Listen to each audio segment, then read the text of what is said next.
جب یوسف علیہ السلام نے اپنے باپ سے ذکر کیا کہ ابا جان میں نے 11 ستاروں اور چاند اور سورج کو دیکھا کہ وہ مجھے سجدہ کر رہے ہیں، تو یعقوب علیہ السلام نے فرمایا کہ اے میرے پیارے بیٹے، اپنے اس خواب کا ذکر اپنے بھائیوں سے نہ کرنا، ایسا نہ ہو کہ وہ تیرے ساتھ فریب کاری کرے۔ بے شک شیطان انسان کا کھلا دشمن ہے، اور اس طرح تیرا رب تجھے برگزیدہ کرے گا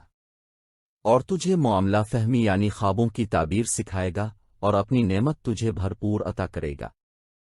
اور یعقوب کے گھر والوں پر بھی جیسے اس نے اس سے پہلے تیرے پردادا ابراہیم اور اسحاق علیہما السلام کو اپنی بھرپور نعمت دی۔ یقیناً تیرا رب بہت علم والا اور حکمت والا ہے۔ جب انہوں نے آپس میں تذکرہ کیا کہ یوسف اور اس کا بھائی ابا کو ہم سے زیادہ پیارے ہیں،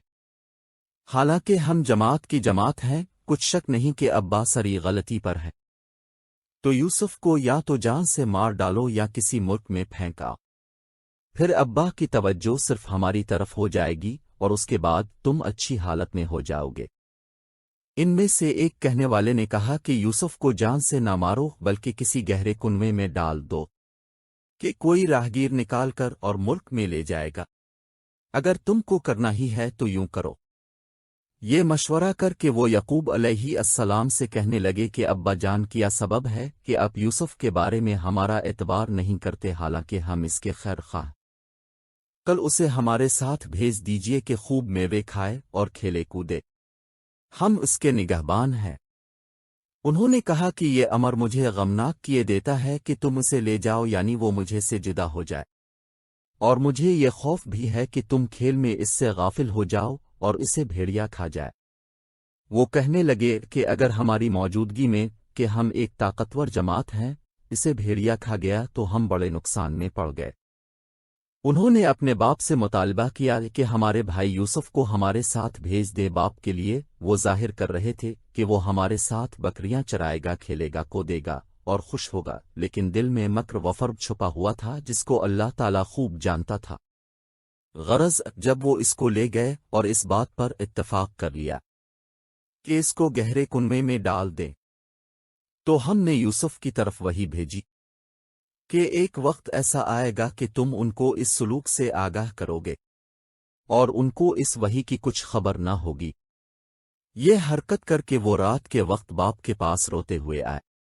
اور کہنے لگے کہ ابا جان، ہم تو دوڑنے اور ایک دوسرے سے آگے نکلنے میں مصروف ہو گئے اور یوسف کو اپنے اسباب کے پاس چھوڑ گئے، تو اسے بھیڑیا کھا گیا، اور اب ہماری بات کو اگرچہ ہم سچ ہی کہتے ہوں باور نہیں کریں گے، اور اس کے کرتا پر جھوٹ موٹ کا خون بھی لگا کر لائے۔ تو یعقوب نے کہا کہ حقیقت الحال یوں نہیں ہے، بلکہ تم اپنے دل سے یہ بات بنا لائے ہو۔ اچھا صبر کہ وہی خوب رہے، اور جو تم بیان کرتے ہو اس کے بارے میں خدا ہی سے مدد مطلوب ہے۔ اب خدا کی شان دیکھو کہ اس کنویں کے قریب ایک قافلہ وارد ہوا اور انہوں نے پانی لینے اپنا سقائے بھیجا۔ اس نے کنویں میں ڈول لٹکایا تو یوسف اس سے لٹک گئے۔ وہ بولا، زہے قسمت، یہ تو نہایت خوبصورت لڑکا ہے، اور اس کو قیمتی سرمایہ سمجھ کر چھپا لیا، اور جو کچھ وہ کرتے تھے خدا کو سب معلوم تھا، اور اس کو تھوڑی سی قیمت یعنی چند دراموہے پر بیچ ڈالا، اور انہیں اس کے بارے میں لالچ نہ تھا۔ اور مصر میں جس شخص نے اس کو خریدا، اس نے اپنی بیوی سے جس کا نام زلیخا تھا کہا کہ اس کو عزت و اکرام سے رکھو،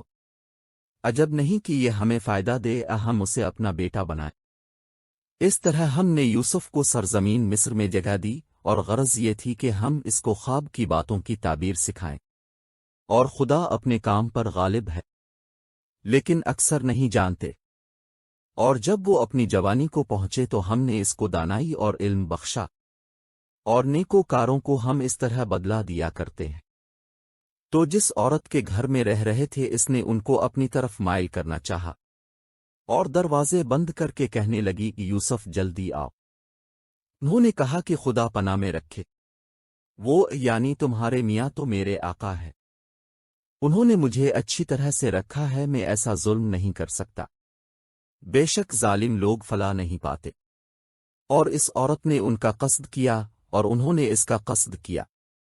اگر وہ اپنے پروردگار کی نشانی نہ دیکھتے تو وہ ہوتا جو ہوتا تھا، تو اس لیے یہ کیا گیا۔ تاکہ ہم ان سے برائی اور بے حیائی کو روک دیں، بے شک وہ ہمارے خالص بندوں میں سے تھے۔ اور وہ دونوں دروازے کی طرف بھاگے، آگے یوسف، پیچھے زلیخا، اور عورت نے اس کا کرتا پیچھے سے پکڑ کر جو کھینچا تو پھاڑ ڈالا،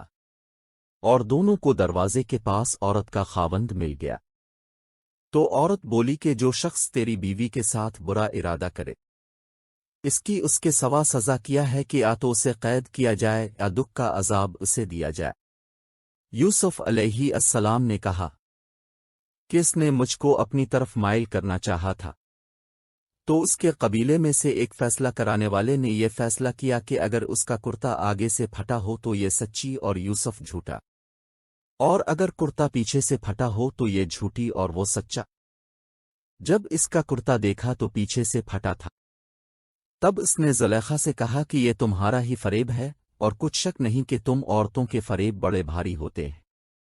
یوسف اس بات کا خیال نہ رکھ، اور زلیخا تو اپنے گناہ کی بخشش مانگ، بے شک خطا تیری ہی ہے۔